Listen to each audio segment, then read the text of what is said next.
예, 수요일 묵상의 시간입니다. 감정과 느낌이 만족하는 길이 아니라 말씀이 가리키는 길로 가라. 감정과 느낌이 만족하는 길이 아니라 말씀이 가리키는 길로 가라. 자, 이런 제목으로 또 오늘 묵상 나누겠습니다.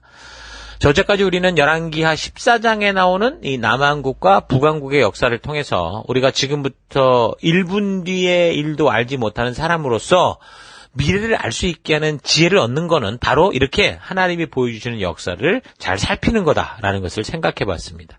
자, 인간들이란 당연히 눈에 보이는 현상을 통해 현실을 파악하고 미래를 예측하는 존재들이죠. 그래서 우리 눈에 모든 상황이 잘 풀려가는 것 같이 보이면 당연히 미래에도 잘 될 것이라고 그렇게 생각할 수 있습니다. 물론 대부분 오늘 우리들의 눈에 보이는 현상들이 어떤 미래가 될 것인지를 그렇게 말해주곤 합니다. 요즘에는 사람들의 행동에 대한 많은 결과들을 또 이제 컴퓨터의 데이터로 쌓아서 그걸 이제 분석하는 인공지능을 통해 그거를 이제 살피고 그래서 그런 걸 기반으로 인간의 생각으로만으로 볼 수 없는 그런 현상들도 이제 예측을 하고 미래를 예비하고 또 사업의 방향, 뭐 어쨌든 미래의 방향을 잡아가는 일들이 있습니다. 그러니까 이런 기술을 여러 분야에 적용을 시켜서 이제는 뭐 심지어 사람들이 설 자리도 잃게 되는 그런 정도의 위협이 될 정도로 뭐 어찌됐든 인간의 자연적인 능력보다 더 빠르고 정확한 컴퓨터를 통해 인간의 모든 삶의 현상이 담긴 방대한 정보를 분석하는 거죠. 그래서 결국 인간들이 해야 되는 그런 바른 판단과 미래를 예측하고 준비하는 일을 하고 있어요. 굉장한 발전을 이루고 있죠. 자, 그런데 이런 것이 모든 것에 적용되는 건 아니라는 거죠. 그래서 지금도 AI의 이런 어떤 피해를 피하기 위한, 예를 들면 그들이 어떻게 그런 것만으로 접근할 수 없는 그런 것에 이제 집중하는 그런 걸 배우는 그런 사회가 되어가고 있는데 또 뿐만이 아니라 영적인 부분이 그렇다는 거죠. 요즘에는 뭐 AI로 설교케 하는 뭐 그런 그 프로그램도 나와서 지금 나오는데 사실은 뭐 정보에 대한 얘기는 얼마든지 할 수 있을 거예요. 그러나 이제 영적인 부분을 다룰 수는 없다는 거죠. 눈에 보이는 현상이 그래서 오히려 더 장애물이 될 수 있는 그런 일들이 생길 수 있어요. 그러니까 예수님께서 이런 부분에 대해서 분명히 말씀해 주시죠. 세상에 보면은 당연히 AI로 잘 이렇게 점검을 하면 어디로 가야 큰 길인지를 알려주는 건데 예수님은 좁은 문으로 들어가라. 멸망으로 이끄는 거는 문은 넓고 그 길이 널찍하여 그리에 들어간 사람이 많다. 생명으로 이끄는 문은 너무나 좁고 그 길이 험해서 그곳을 찾아오는 사람이 별로 없다. 이렇게 말합니다. 그러니까 눈에 보이는 현상, 분석으로 알 수 있는 그런 현상이 아니라 창조주 이 시기에만 알 수 있는 그 생명과 사명의 길이 있다. 이거는 AI가 알 수 없는 거죠. 그러니까 요즘 발전하는 미래 과학의 핵심처럼 보이는 인공지능의 판단 기준을 만약 하나님의 말씀에 둔다면 이 인공지능을 학습시킬 때 말씀의 분명한 기준으로 만약에 학습시키면 모르겠어요. 어쩌면 오히려 더 잘 분석하고 더 잘 바른 길을 제시할 수도 있을 거라고 보는데 근데 요즘에 뭐 AI 학습의 그 기준 때문에 그 윤리적 어떤 기준 때문에 굉장히 많은 혼란들이 있잖아요. 결국은 기준 싸움이 될 거예요. 자, 아무튼 결국 인공지능이 제 역할을 할 수 있는 근거도 결국 뭐예요?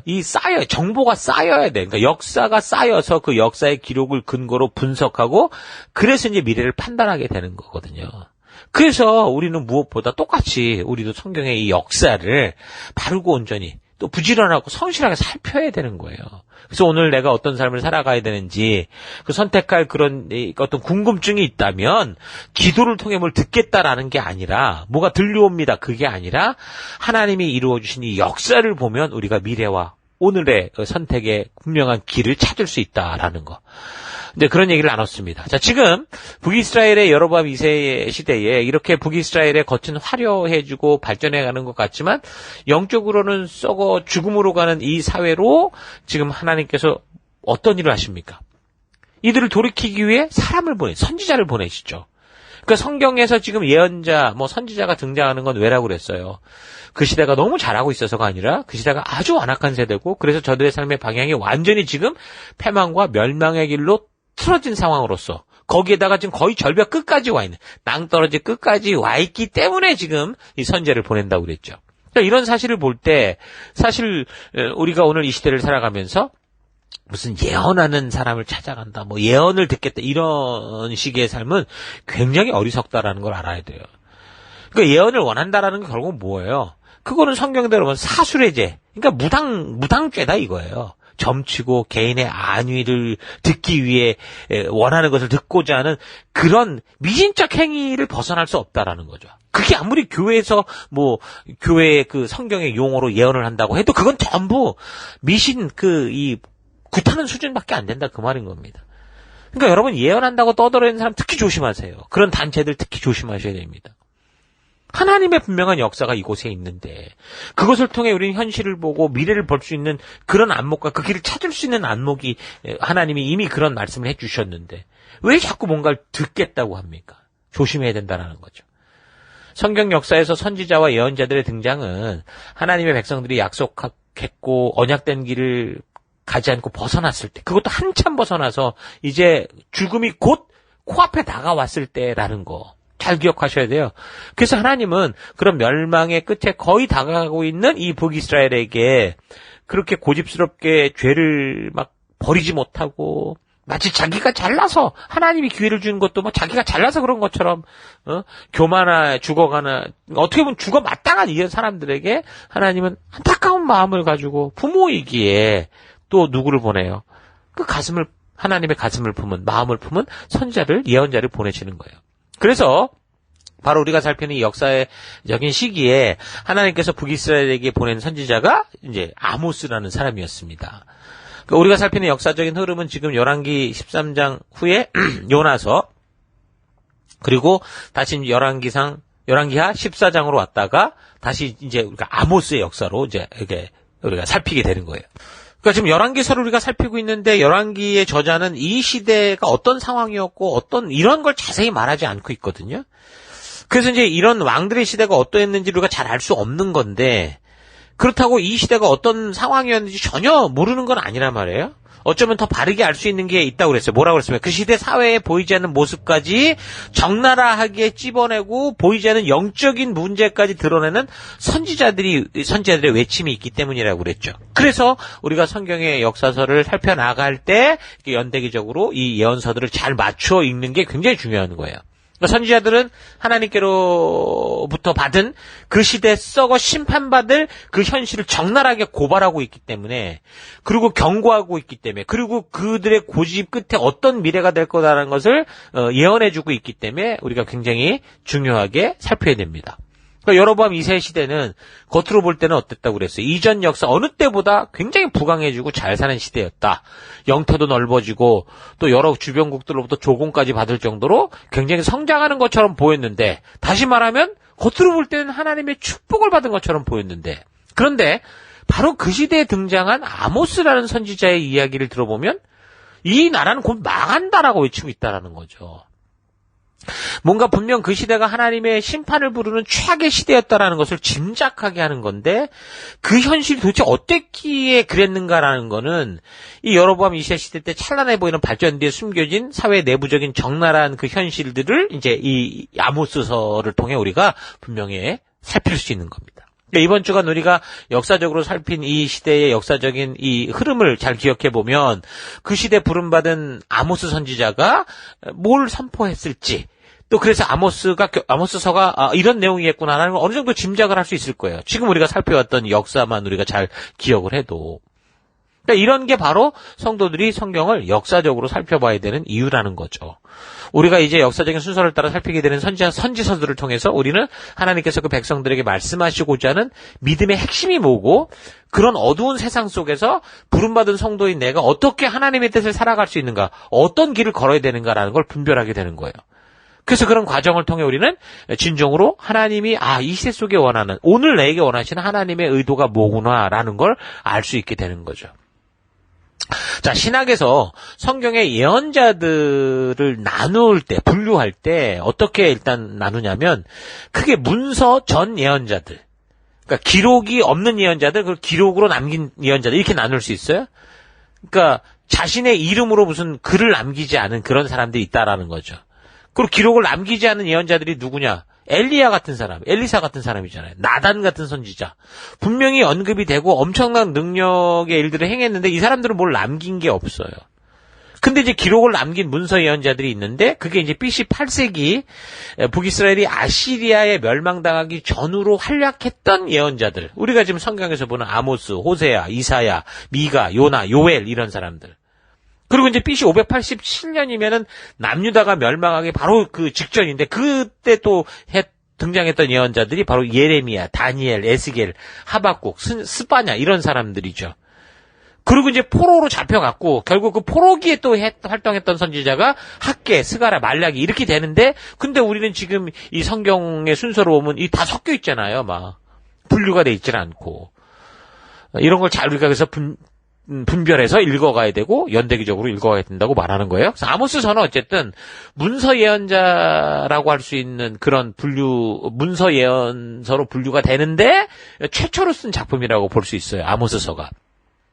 이스라엘 역사 속에서 예언자의 직책이 점점 성장하는 데 있어서 많은 공헌을 한 그런 책으로 평가를 합니다. 그러니까 본서는 19세기 후반 이래 구제받지 못한 재앙 선포자의 위협과 독설이라는 명예롭지 못한 부제를 갖고 있어요. 아모스서를 그렇게 구제받지 못한 재앙 선포자의 위협과 독설 이런 식으로 얘기를 해요. 그렇게 하는데 우리가 지금 역사적인 상황을 살펴보면 왜 아모스서에 이런 제목을 붙일 수밖에 없었는가라는 걸 분명히 알 수 있게 됩니다. 그래서 이런 평가를 받을 수밖에 없을 만큼 지금 그 시대에 너무나 정말 추악했고 정말 이렇게 독설을 펌지 않으면 안 될 정도의 그런 상황과 그래서 하나님의 그 마음이 얼마나 절실하고 절박했는가라는 걸 우리가 이 아모스서를 통해 알아가야 되는 거예요. 아모스서는 원래 북이스라엘 출신이 아니라 이 아모스는 북이스라엘 사람이 아니고요. 남유다 드고아라고 하는 그러니까 예루살렘에서 한 남쪽으로 16km 떨어진 그런 도시였는데 그 출신이었어요. 이 사람이 소명을 받기 전까지 무슨 종교적인 훈련을 받았다 이런 게 없어요. 그러니까 말하자면 제사장 쪽 그런 혈통도 아니고 그냥 평민이었던 것 같아요. 그리고 이제 본문을 참고하면 이 사람은 양치기였고 뽕나무 잎을 따는 사람이다 이렇게 얘기를 하거든요. 그러니까 아모스는 직접적인 예언자는 아니었다는 거죠. 그래서 이것에 대해서 어떤 신학자는 아모스가 바로 그래서 새로운 예언운동의 창시자가 됐다. 가장 순수한 형태의 예언을 보여주는 거다. 이미 제사장이 됐든 이 흐름을 잘 아는 사람들은 그냥 어떤 이미 알고 있는 것을 근거로 말할 수도 있을 텐데 아모스 같은 경우 그렇지 않은 사람이었기에 아마 이 사람이 던지는 건 정말 하나님이 주는 그 말씀 그대로 던지지 않았겠냐 이렇게 얘기를 하는 거죠. 이스라엘 사회에 사실 보면 뽕나무 재배 같은 경우는 아주 천한 직업 중에 하나였고 또 많은 노동력을 요구하는 그런 일이었다고 그러죠. 그래서 이런 사실은 아모스가 농촌에서 천한 일을 하고 있었던 그러니까 평범한 사람이었다라는 거를 이렇게 얘기를 하는데 근데 실제로 본서의 농촌 현실에 대한 표현들이 그렇게 나타나기도 해요. 분명히 그 사람이 그 일을 했던 건 맞아요. 그런데 이 예언의 초점의 관심은 뭐냐면 도시 문화의 그 어떤 질병과 한나라 수도에 살고 있는 지도층, 상인, 공무원 그러니까 권세 잡은 자와 돈 있는 자들, 그러니까 사회 지도층 부류의 죄악상을 파헤치는 데 있거든요. 그리고 이 사람이 그곳에서 남유다가 아니라 오히려 이제 북이스라엘 가가지고 거기도 이제 북이스라엘의 그 거짓된 성소가 있었던 베델 지역, 그리고 이제 수도였던 사마리아 지역에서 예언을 했단 말입니다. 근데 그 사람이 가서 했던 게 지금 말한 것처럼 북이스라엘의 도덕적, 사회적, 정치적 종교적인 부패 정도를 아주 잘 적나라하게 지금 얘기를 하고 있는 걸로 볼 수 있어요. 그래서 이런 상황을 볼 때 아모스가 그냥 뽕나무 농사꾼 양치기 이런 정도가 아니라 아마 선각자였을 가능성이 있다고도 봅니다. 그러니까 단지 일반적으로 말하는 게 무지한 자로서 이렇게 얘기할 때 농부 이렇게 얘기를 하는데 그런 정도가 아니고 이 사람은 분명히 하나님의 말씀을 바르게 알았던 사람 같아요. 그래서 분명히 성도로서 살아가야 될 삶의 그런 가치를 알고 있었던 사람이죠. 그래서 그 시대에 함께 살아가는 남왕국이나 북왕국의 지도자들이 그러니까 자기가 살아가는 남왕국이나 또 같은 민족이라고 하는 북쪽이나 어떤 식으로 살고 있었는지를 알고 있었다라는 거고 시대의 흐름을 볼 수 있었던 사람이라고 보여요. 근데 이 사람은 그렇게 보이는데 자기 하나 나서서 될 게 없으니 세속의 더러움과 타협하지 않고 그냥 오히려 조용히 시골에 묻혀서 농사나 지으면서 살겠다. 아마 이런 사람이었을 가능성이 있다는 거죠. 그러니까 아모스는 이스라엘 수도 사마리아 사람들의 내면과 외면 생활을 샅샅이 파헤쳐 볼 수 있는 그런 사실은 통찰력을 가진 평신도 예언자다. 그렇게 볼 수 있습니다. 그러니까 그런 사람에게 하나님께서 이제 분명히 사명을 주시니 더 적나라한 실상을 보여주시고 책망케 하셨고 그렇게 이제 그를 통해서 외치게 하셨던 겁니다. 그러니까 그는 그 시대가 추구하며 흘러가는 것을 너무 잘 알고 있었기 때문에 아모스서를 보면 북이스라엘을 향한 그의 예언이 아까 말했던 것처럼 어떤 그 신학자가 말한 굉장히 위협스러운 독설 그 자체인 것을 볼 수 있거든요. 그래서 그가 외치는 이 아모스서의 이 본문들을 근거로 보면 여로보암 2세 시대 그렇게 잘 살던 시대의 사회적 종교적 수준이 어땠는가, 왜 이곳에서 이 심판을 명할 수밖에 없었는가라는 걸 짐작해 알 수 있는 거예요. 사회는 타락할 대로 타락해서 조금 전에 이미 얘기했던 것처럼 빈익빈 부익부의 세상, 정치 권세, 돈을 가진 사람들만 가난하고 약한 자들의 뼈를 빨아먹으며 살아가는 그런 세상이었다는 거죠. 더욱이 이런 상황에 대해서 종교인들은 묵인하고 함께 결탁해서 자기 배 채우는 그런 세상이었던 겁니다. 하나님은 지금 성실히 돕고자 하는데 이런 민족을, 근데 왜 지금 이 시대는 이렇게 자꾸 점점 악하게 흘러가게 될까요?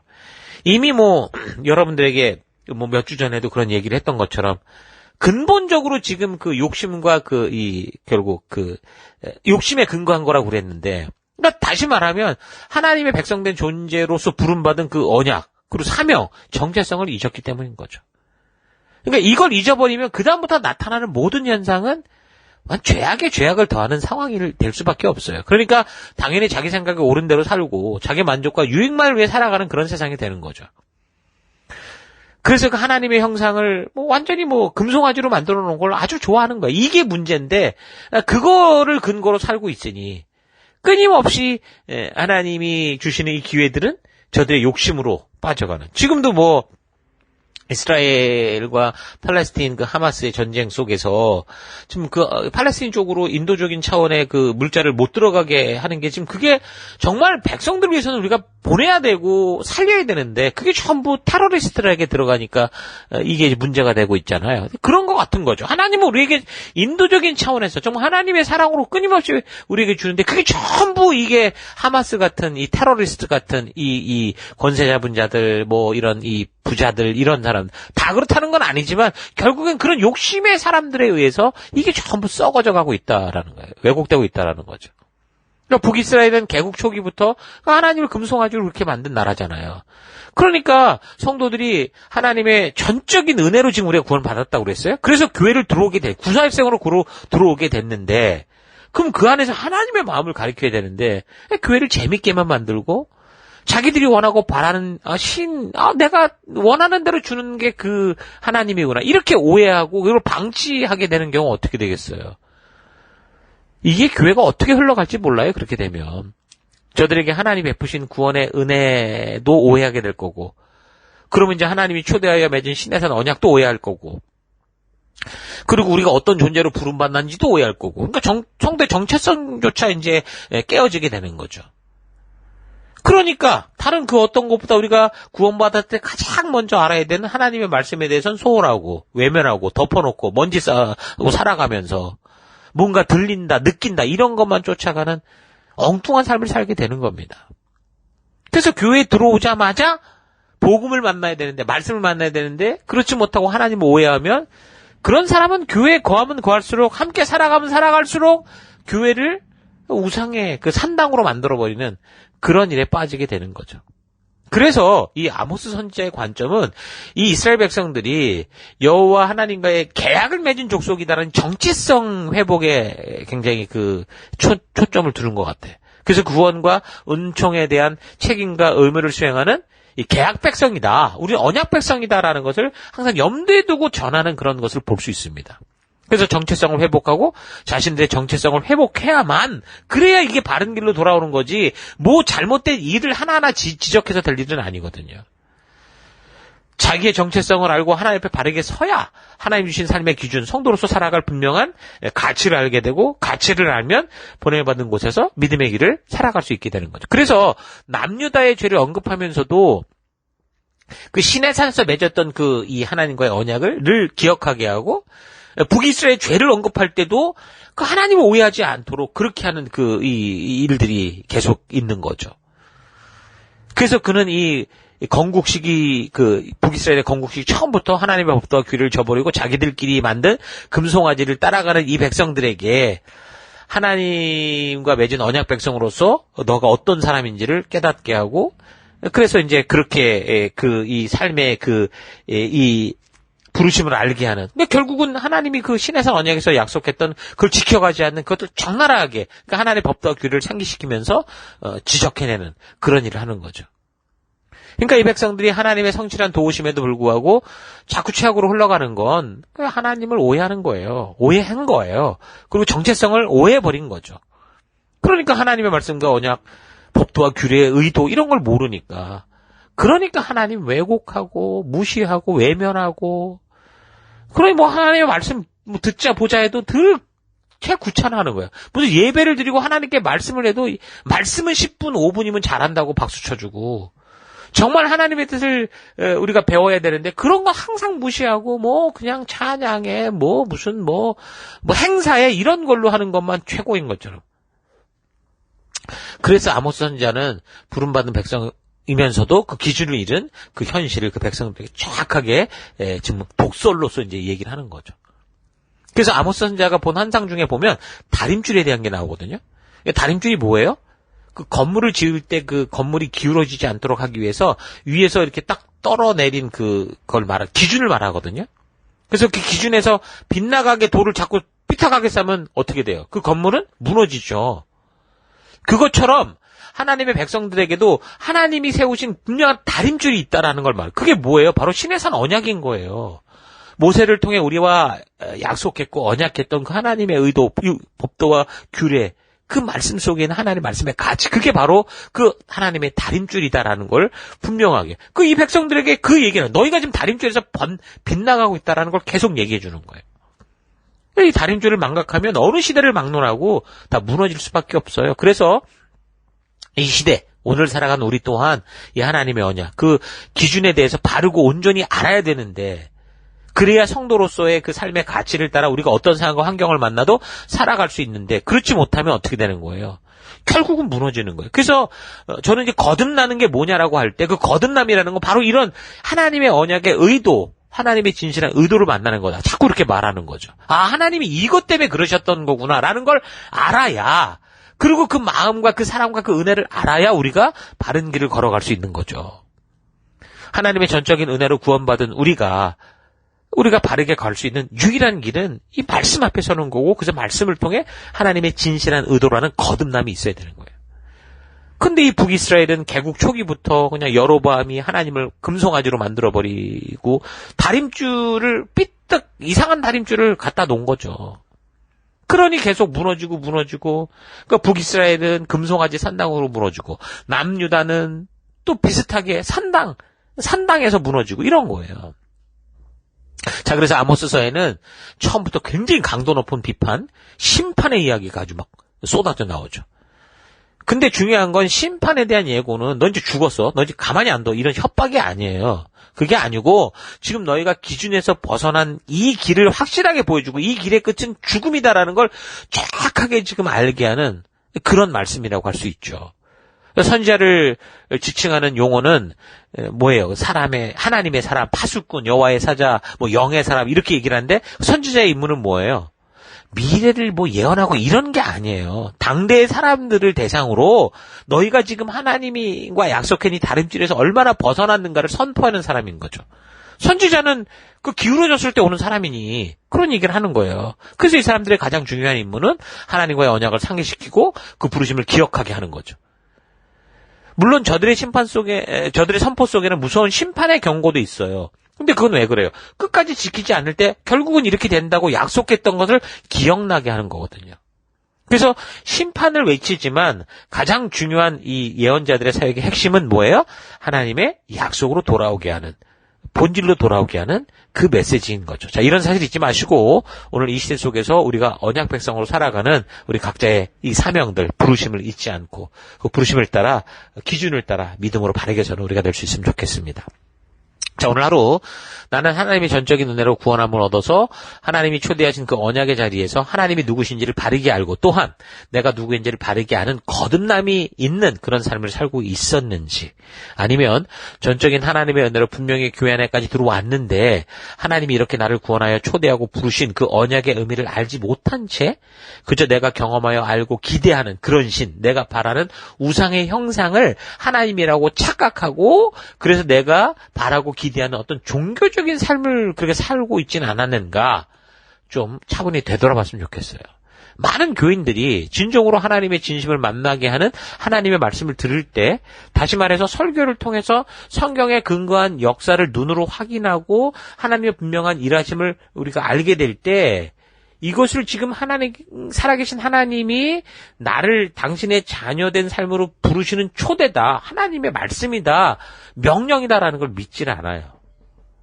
뭔가 종교적인 행사를 통해 또 뭔가 절박하고 자신의 마음을 동요하게 하는 어떤 그런 어떤 행사나 기도나 자신의 절실했던 감정과 느낌이 요동치게 하는, 그러니까 뭔가 그런 감정을 채워주는 그런 현상들이 일어나야만 이게 하나님이 말씀하는 거다라고 착각을 하는 거예요. 실제로는 지금 강단을 통해 이 성경과 역사를 말하는 것을 통해 지금 우리에게 말씀하시는데, 사람들은 그거는 덮어놓고 느낌과 이상한 어떤 그런 분위기와 이런 거에 빠지는 거죠. 왜 그렇습니까?